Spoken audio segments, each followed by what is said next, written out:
Okay, welcome everyone to today's workshop on Tsmindao Ghmerto.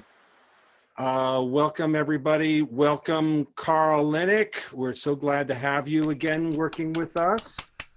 And I'll hand it over to Carl. And then when we're done, I just want to let you know we finished the video for Kon. So at the end here, I'll be able to play it for you guys can see it for the first. Good. Oh, great. All right, Carl. So over to you. I've got your recitation. I can play that if you want. I can play your conductor recording. You just let me know if you need me to play something, and I'll play it for you. Okay? Okay. Should the rest of us mute? Yes, mute. So we can all hear. Okay. Tsmindao Ghmerto, one of the first hymns that I learned with the Kartuli ensemble years ago, and a lasting favorite.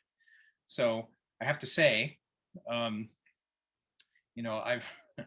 sung this many times over the years in many different contexts, and to this day, I cannot sing this hymn without thinking of Rei Kinoshita. And that's because I've been with Ray in many different places, in Georgia, in Canada, probably elsewhere. And he is always, he's just so in love with this hymn, and he's always ready to sing it. I remember being with him in Georgia once, and I think we had just sung it, and then somebody said, "Oh, can we sing that again?" And Ray said, "I'm always ready." It's one of his favorites. So yeah, I always think of Ray, and I'm very glad that he's part of this project. So I guess the place to start is with the text. Again, just a very general overview of pronunciation. And I think probably the big thing that I'll ask for us to do, which might be different from what you have sung in the past, is just to be putting these little, what I call the Georgian schwas in between certain consonants. Right with the first word, Tsmindao, a Georgian speaking this word might say it the way that you might be used to saying it, which is just kind of eliding the n to the d, Tsmindao. However, I prefer, and actually it's clearer, I think, when we're singing it also, to put that little Tsmindao, Tsmindao. So that little sound is going to come just ahead of the beat. So if we're singing Tsmindao Ghmerto, and actually you hear it also on the Ghmerto. So all these places where we have these little consonants, sort of consecutive consonants. Tsmindao Ghmerto. So, we don't really have to get heavy-handed with it, but just as long as there's a little bit of separation, it makes for clarity in the text, and I think it just makes it sound Georgian to me. So, let me just add something here, guys. So we'll be preparing lead singer videos with a leader on each part singing this. And we'll make sure that we have those schwas where Carl wants them. So you'll be able to follow along with that and get the rhythm right. So Tsmindao is one of the words that we have many times in this song. Tsmindao Ghmerto, again, the GH. GH is the voiced equivalent of the KH sound. So instead of the simply guttural KH sound with air, it's made the same way, but with voice behind it. Ghmerto.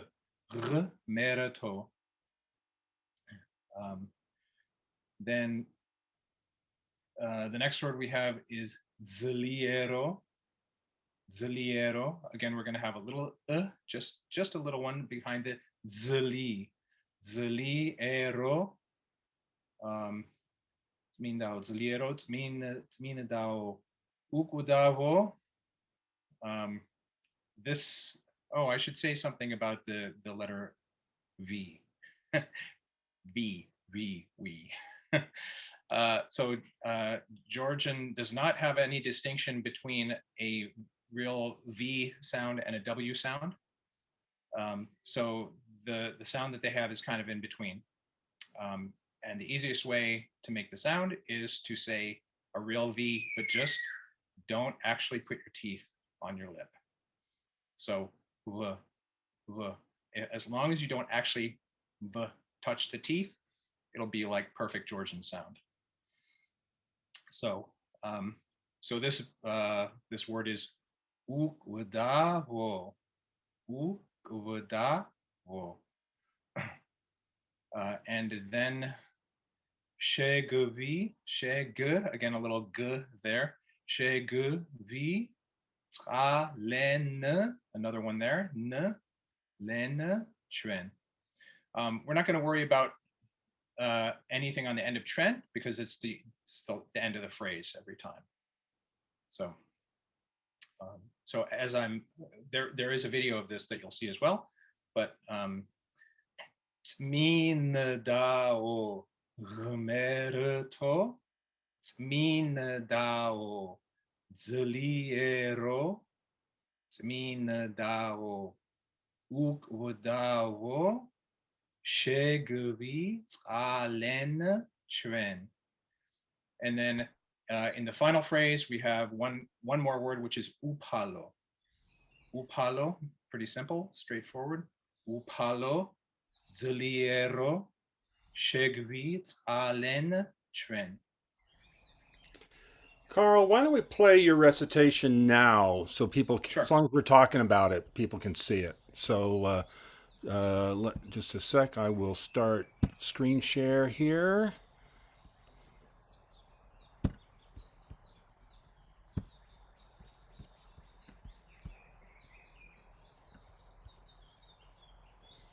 Okay. Tsmindao Ghmerto, Tsmindao Zliero, Tsmindao Ghmerto, Shegvi Len Tren. Upalo Zliero, Shegvi Len Tren.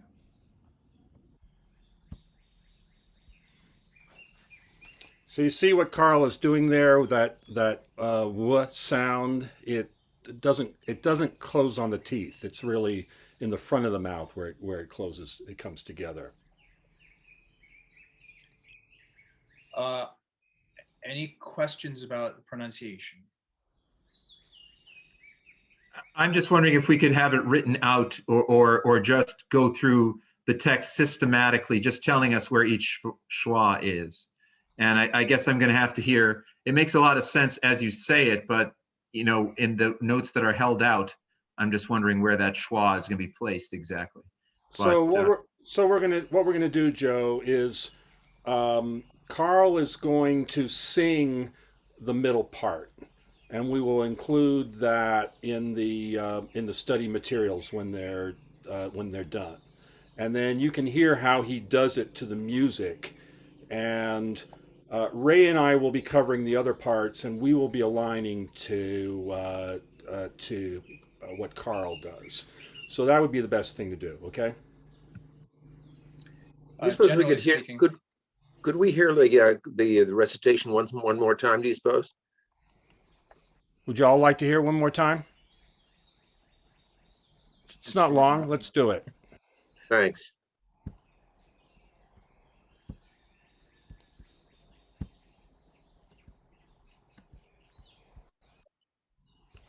Just a sec.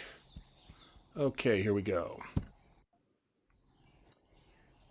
Tsmindao Ghmerto, Tsmindao Ghmerto, Tsmindao Ghmerto, Shegvi Tsalen Chwen, Upalo Ghmerto, Shegvi Tsalen Chwen.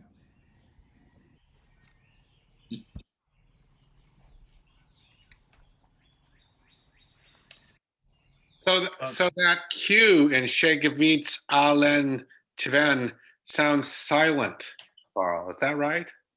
Well, yeah. So the Q sound, it's made way in the back of your throat. It's the,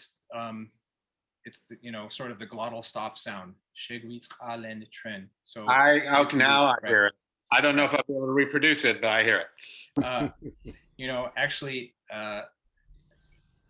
pretty much in every instance where this consonant happens, I always tell people less is more, almost to the point of nothing is like if you leave it out.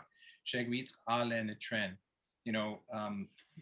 Georgians are more likely to notice if you make more of a sound there that it's not the right sound, as opposed to it being nothing at all. Little children who are learning to speak Georgian, like my little daughter who's in the other room, very commonly will substitute just plain glottal stops for the Qs when they're speaking Georgian. Like the word for frog is bakak-i with 2 consecutive Qs. Bakak-i. It's kind of a tricky word, and little children, you'll hear them saying ba-a-i. And yeah, that works. So Joe, getting back to your question about the placement of those little schwas, a general good rule for where they go is going to be just ahead of whatever the next note or beat is. So for example, the n happens kind of just ahead of the beat.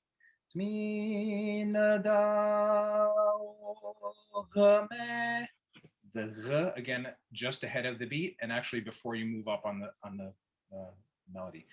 So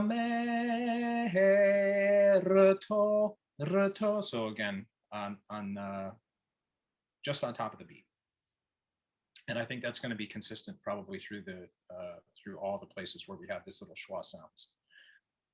And you can listen to that in the recordings when we have those ready. Carl? Yes. Hi. I have a question about the last syllable, Chven.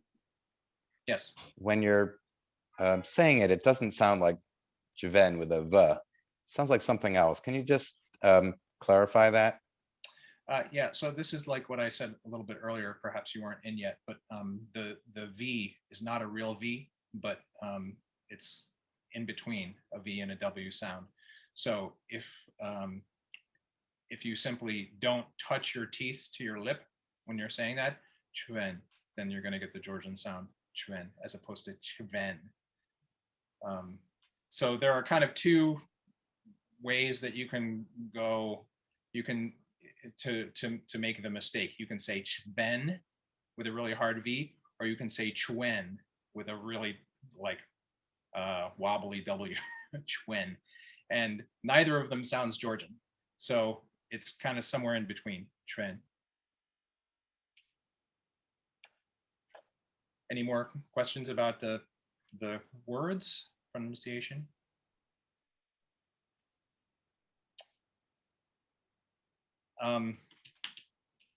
So perhaps I'll move on to singing a little bit of the, I'll start with the middle part. I think the middle part probably has the most to pay attention to, although all of them are going to have places to pay attention to. Oh, and I also definitely want to address the little turns that happen at the end of some of the phrases. Carl, I'll pull up the score and we can look at it while you're going through it. Okay. Sure. Great. All right. Got the score.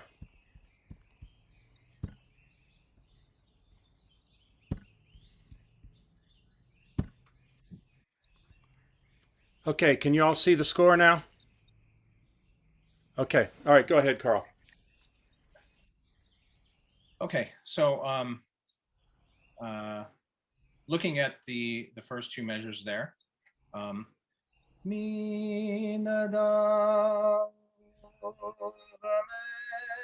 Ghmerto. You'll notice actually that the GH sound actually happens just ahead of that beat. So you could actually think of it kind of starting before you move up, right? Tsmindao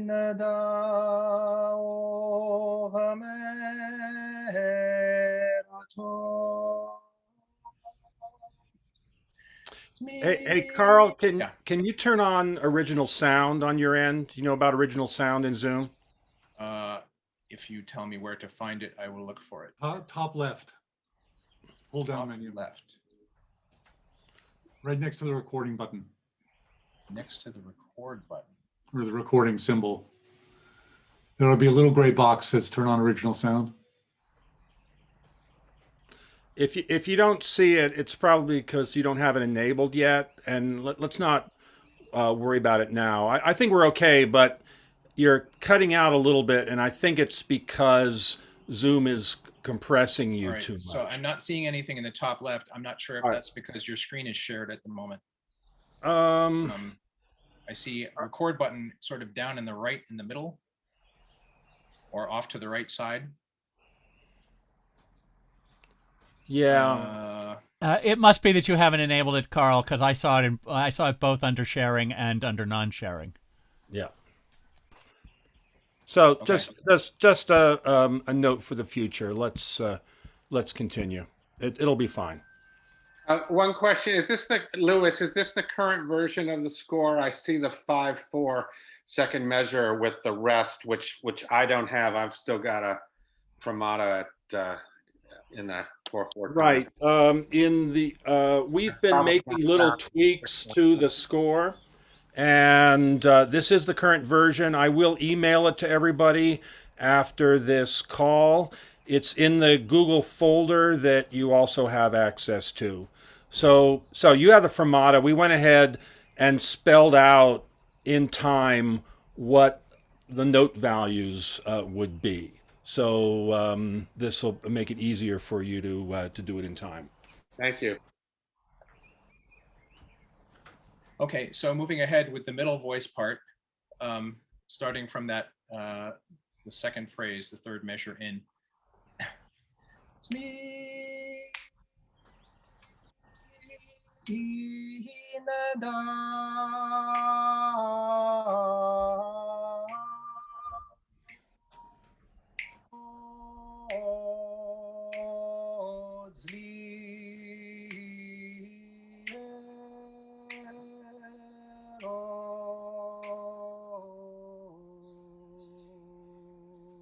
So I think that's all pretty much straightforward. Yeah, just a comment, everybody. So you see that there are full rest breaks. So when you sing this, give that rest, make that a full rest there. Don't kind of tag off, continue beyond the end. We want those cutoffs to be clean. So you'll see in Carl's conductor video where he cuts off. So just be alert to those cutoffs, okay? Okay, let's move on to the next phrase. This is measure 8.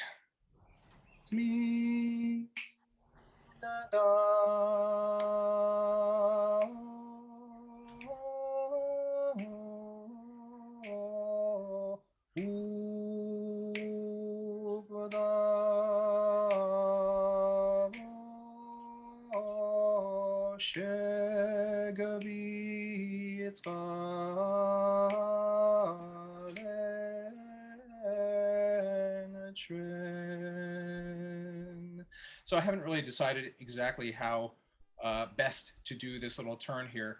what I would do if I were singing it myself is da-dum, ba-da-da-da-dum. I'm not sure if that's going to work with however many voices we have. It might be better for us to slow it down. Bum, bum, ba-da-dum, bum, bum. Although that feels a little bit, yeah, I don't think I want to slow it down quite that much.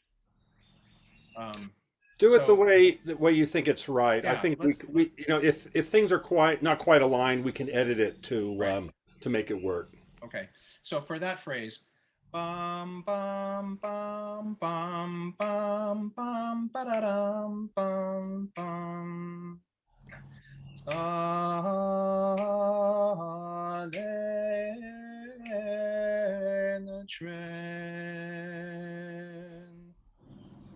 As we're singing through any of these cadences,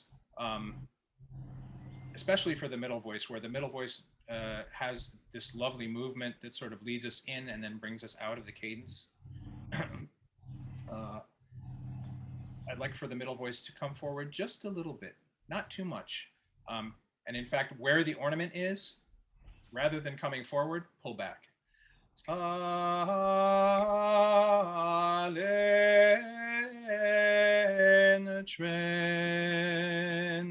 So you don't really want to make any kind of a big deal out of the ornament. On the contrary, you kind of want to pull it back. And then the whole thing pulls back when we come to the ending note, right? We're coming to a unison with the bass. So all the voices kind of settle at the end of all of these phrases. Moving on to, this is now measure 14.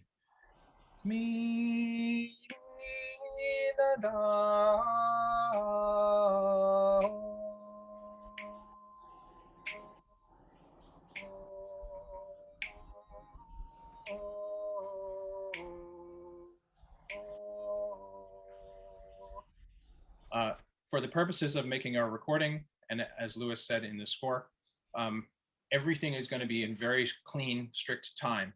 So rather than it being fermatas or there being any stretchiness at all in the pulse, it's going to be very strict, and we're just going to hold things out, and there will be a cutoff, and then we come back in right in time with the next phrase. So let me sing from that measure 14 going into the next phrase.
Notably at this is upalo zaliero. Again, you'll notice that I start z ahead of the beat. Upalo zali, right? So my general rule is wherever the vowel is, that's where the beat is. So if there's stuff that happens before that vowel, then that's going to be just ahead of the beat. So it's really li, I guess li is where the beat is, right? And likewise in the next phrase, so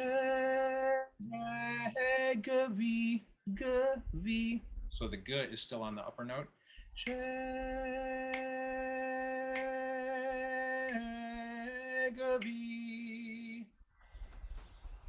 So Carl, this is what I was talking about yesterday, and if you guys bear with us for a sec, I'm thinking the score might be clearer if the G in Shegvi was in the previous syllable. So Oh, I it's see. spelled out Shegvi Skalen. What do you Yeah. think of that? Yeah, that's fine. Okay. Yeah. All right. I'll make that change before I send this out. Okay. And Another go ahead. question.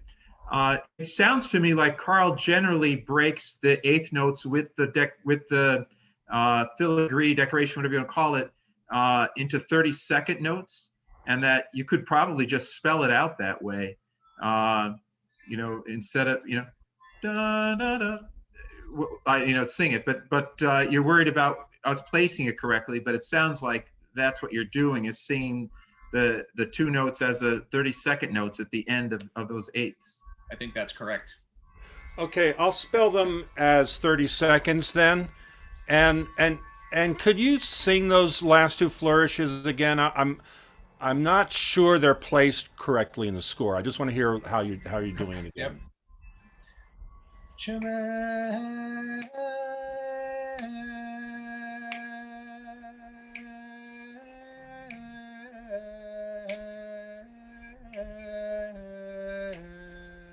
Okay, they are placed correctly, but as Joe suggested, it would be clearer if they were spelled out. So that's what we'll do. Good.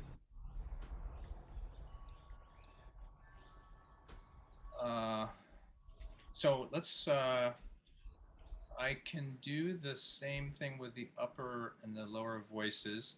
I'm not sure that it's necessarily that we're all saying the same words at the same time.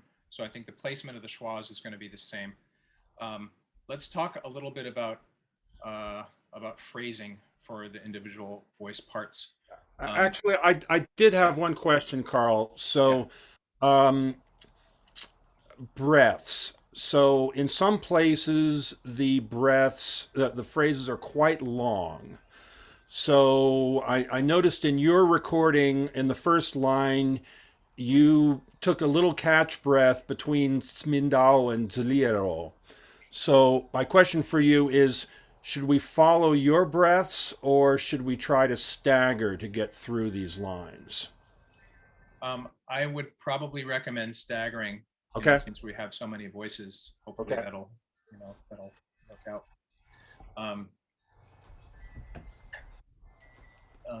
So I think a lot of this kind of naturally directs itself in terms of dynamic swelling and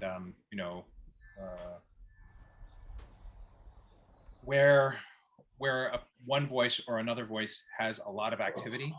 In most places, it's only one voice or maybe two voices that are really active. Right from the beginning, we've got the middle voice kind of being the most active. I don't really want a whole lot in that first phrase. I want it to be pretty subdued. The bass can come forward a little bit on that first move,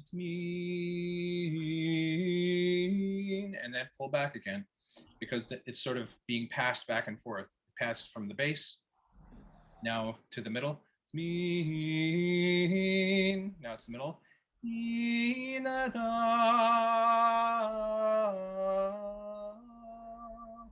And now the bass in this phrase, I'm talking about now the end of the first system here.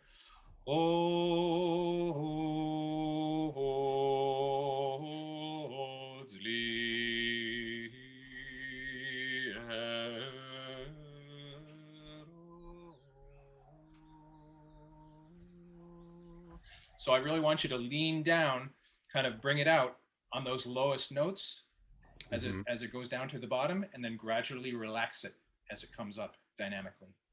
Okay. And again, at the end of all these phrases, we're coming to a unison with the middle voice. It's naturally going to be louder anyway because those two voices are now on the same note. So we want to pull that back. Let's see. Yeah, so this I think is a note to second tenors, baritones, and basses throughout be aware when you are in unison with the other part. It happens at a bunch of these cadences. Yeah.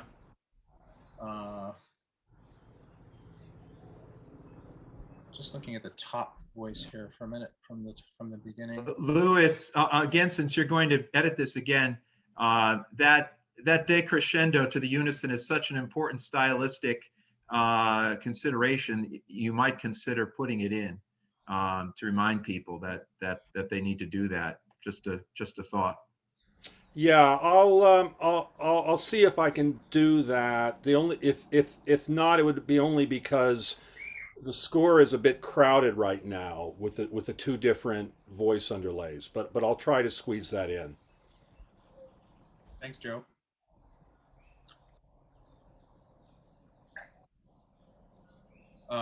So looking at the top part,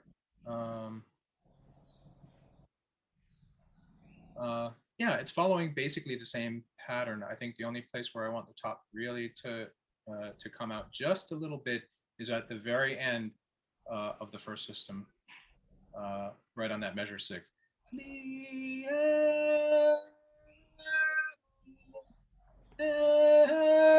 And just pull it right back at the end for the cadence. Moving on. As we come to this sort of second verse, if you will, or the second long phrase, I would like it to. I don't want it really to come forward at all in terms of dynamic. We've settled at the end of measure 7. We're just sort of coming into a new phrase, but I still want it to retain that same, I guess, basically the same dynamic. And going into this verse, now we're going to start swelling a little bit more. And here's where the top voice really can come forward a little bit.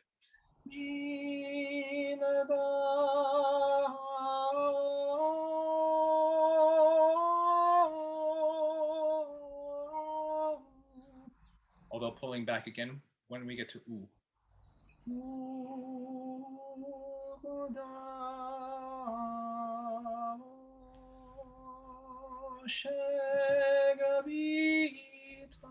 And the same thing there. Bring it forward just a little bit on the shegavi. By the time we get to measure 12, the top voice is really settling, just sort of pulling back and letting that be really tranquil, providing a nice frame for that middle voice to have that beautiful ornamented line in there. Middle voice in measure 9, that's where you're going to come forward again. And then again, pull it back at ukudawo. The only voice that's really going to come forward a little bit in ukudawo is the bass. And then settle again on da. Going into that next line, however, again, the bass, I really want you to lean in a little bit as we go down in that nice moving line.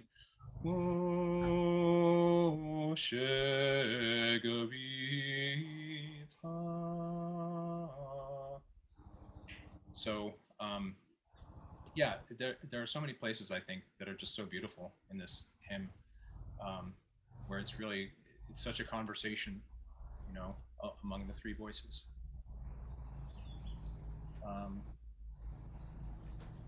Moving to the next phrase, the next long phrase.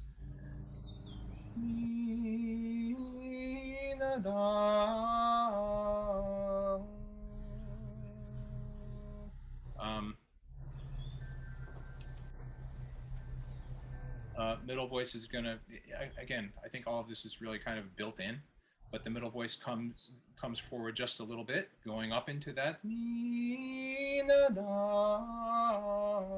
then settles on the O, pulls back, comes forward again when we have the moving notes.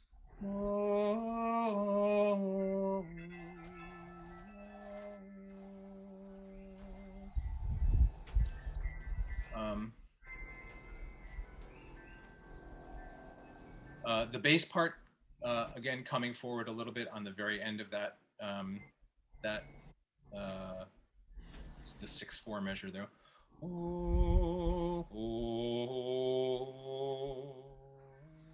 And then settling back, pulling back again on that last half note.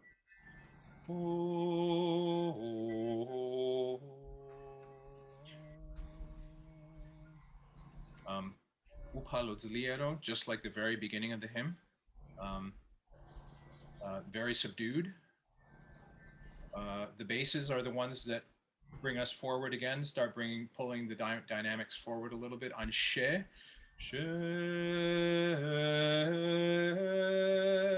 and then passes it to the middle voice.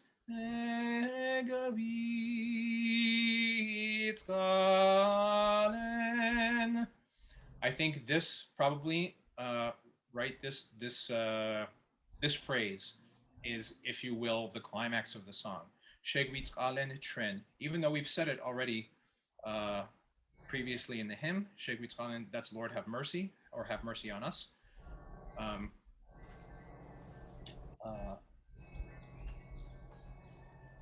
Yeah, this should be, I think, the climax where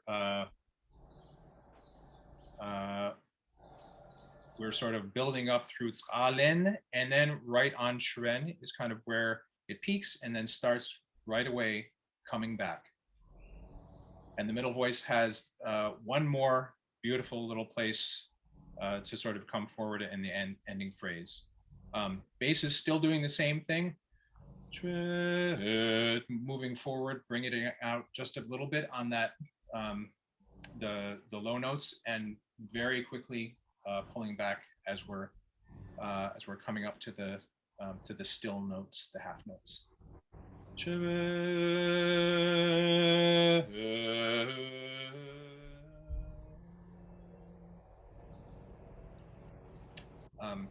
So I I know what I'm talking about. Okay. So don't worry, guys. We'll review this, and I will do my best to add some hairpins to clarify the phrasing. Another thing I'd like everyone to be alert to when we do the recording, there are a lot of extended notes that are in basic tuning, like fifths and octaves. So it's very important that you keep the pitch solid to the very end of the sound. There's a tendency, and especially these, as it gets softer at the end, to go a little flat. Well, if we go a little flat, it's not going to tune. So to keep the fifth and the octave in your head as you are singing it, and tune to it. Okay.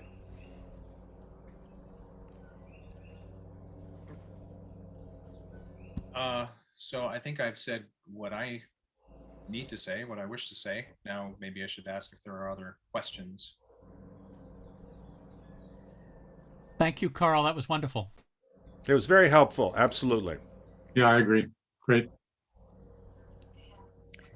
Carl, can you give a little more context regarding the hymn itself, and how it can inform our performance of it?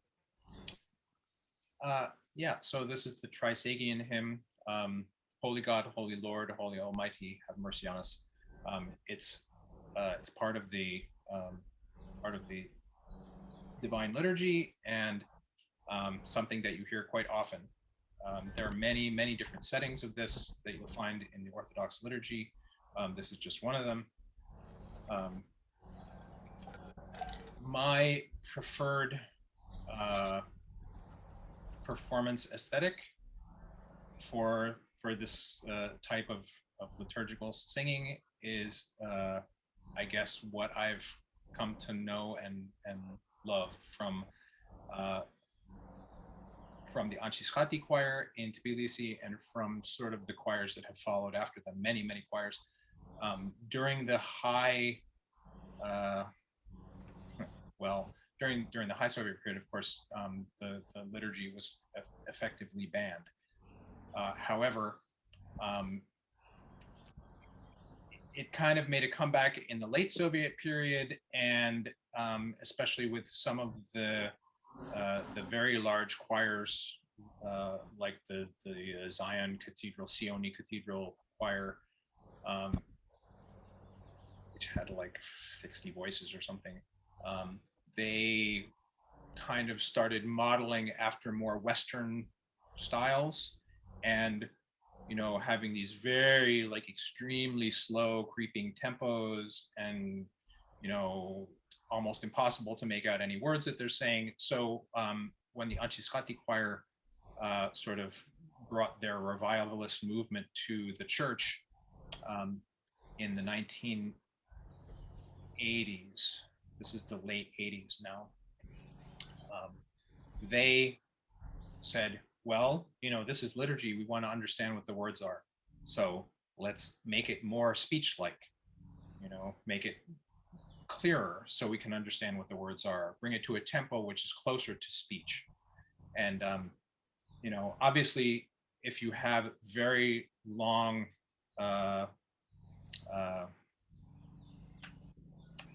long-held notes and long phrases, that's not necessarily like phrase, but here, like speaking, but there are still definitely places here which could be more like speech. Tsmindao Ghmerto, Tsmindao Ghmerto. In fact, most of the places where we start, like the beginning of these phrases, right? I think that's where we should be thinking more like speech, right? Maybe not when we get into the longer phrase, with the longer held O's and all that, but I think one of the keys really to successful performance of this is not to lose the connection to the speech. And of course, that's a difficult thing. It's a difficult thing to sing anything that is not in your language or a language that you speak, and to do it convincingly, because I had a voice professor at Bennington College, and I was singing things in Italian and German and other languages, and sometimes even in English, when I was singing something in English, he would just look at me and he would say, "Carl, it sounds very good, but I don't believe you. I don't believe what you're saying to me." And I think this is also it's actually a really valuable insight into Georgian singing, Georgian folk singing and chant, sacred chant, is that they very commonly will use the word kma or vtkwat, which basically means to say something. So instead of them saying, "Let's sing the song" or "chant the song," they will say, "Let's say the song," or "speak the song," effectively. So I think they really put a lot of value to the meaning, right? To understanding and connecting with whatever the meaning is to the song. Yeah. So one last thing, what I'd like to do is show you all what the cue recording is going to look like. Like I say, we haven't added the voice parts yet, but they're being played on the synthetic piano. So let's. I just want to see what you're going to be getting. So they're going to be 4 bars to start with to get ready.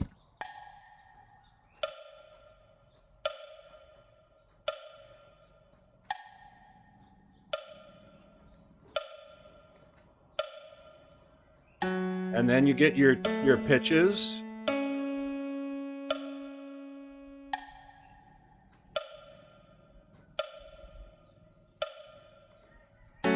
And as you sing, you'll see the subtitle with the text.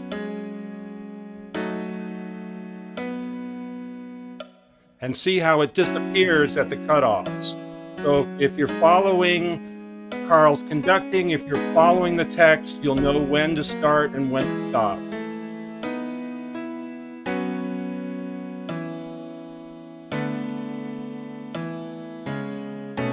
So actually, Carl, I'm going to make a change. I put in a break to follow your breath, but I'm going to take that break out. I'm just going to hold it straight through there, so people are not taking a breath there. Otherwise, I'll stick with the rests that you have identified in the score. Okay. Yeah, that's good. Okay. All right.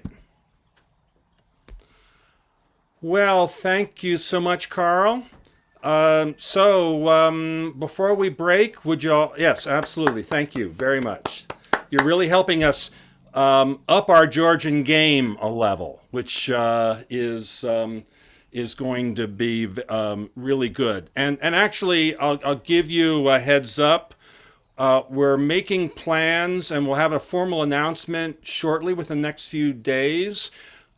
This fall, we're going to be organizing a live stream concert of multiple choruses around the world working together. Because we can't travel, we're actually going to have different groups alternate within a live stream concert. So Carl will have the Bard Georgian Choir as one of the participating choruses. So we Russian chorus guys, we're going to have to be in the top of our game if we're going to be competing against Carl. So, but I'm sure it will be great. We also have the Gorani, the Georgian chorus in Melbourne, Australia, that's agreed to join us. Darbazi in Toronto.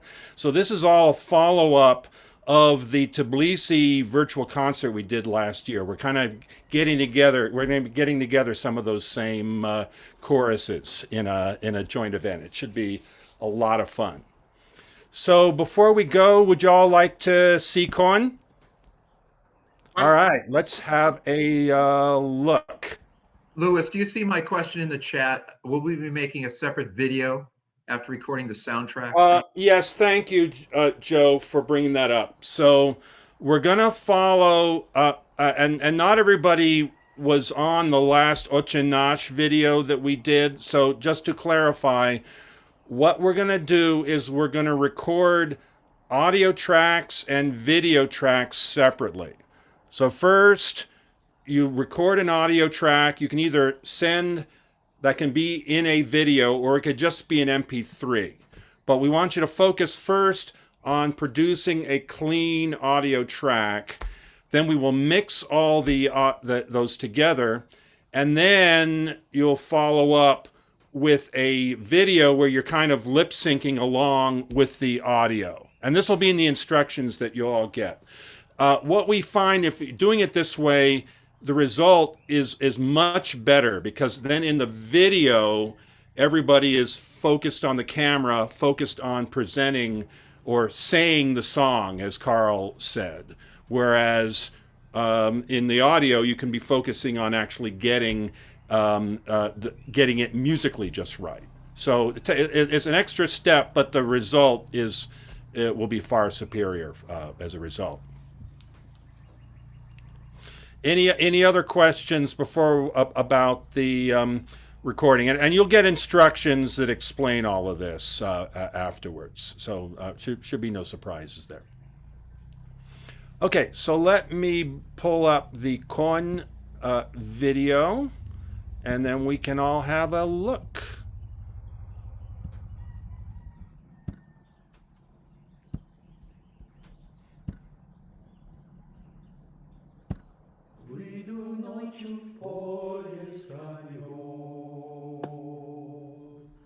Ночкой темной тихо пойдем, мы пойдем с конем, попою вдвоем, мы пойдем с конем, попою вдвоем, мы пойдем с конем, попою вдвоем, мы пойдем с конем, попою вдвоем. Ночью в поле звезд благодать, в поле никого не видать, только мы с конем по полю идем,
Будет добрым год Ghmerto, было всяко пройдет. Ой, золотая рожь, ой, кудрявый он, ой, о том, как я Россию влюблен. Ой, золотая рожь, ой, кудрявый он.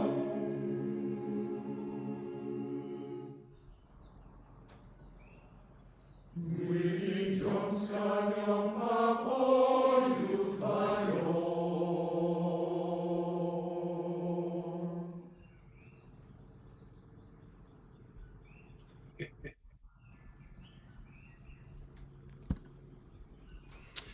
So you can see Stepan and Emma put a lot of work into that, of taking those, combining those live performances and the virtual recording, and making it all come together seamlessly. I think it's pretty amazing work. So It is indeed. Really well done. well, good. So we'll post this recording. You'll all we're putting together two things: a set of videos, a playlist on YouTube where the various study recordings are, and also we'll put them together in a Google Drive folder, which we will share also. So they'll have access. You'll have access to everything you need. Any other final questions or comments before we go? Actually, Lewis, I don't know if anyone has looked at the Cohen video from Spotify. That there was a link for that on the Facebook page. Do you know what I'm talking about? Yeah. The video looked like it was on a loop of Stepan doing some conducting and focusing on some singers, and it just seemed very strange. The music, the audio was perfectly fine, but the video was strange. I don't know if anyone knows what I'm talking about. I haven't seen that, so if you could send me a link to it afterwards, I'd be curious to see that. Yeah, it just concerns me, what's out there. Right. Okay. All right, very good. Well, thanks again, Carl. Thanks, everybody, for taking the time this afternoon, and looking forward to your participation in this project. Thank you. All right. Thanks, Lewis. Bye, everybody. All right, thanks very Lewis. much. Great. Thanks, everybody.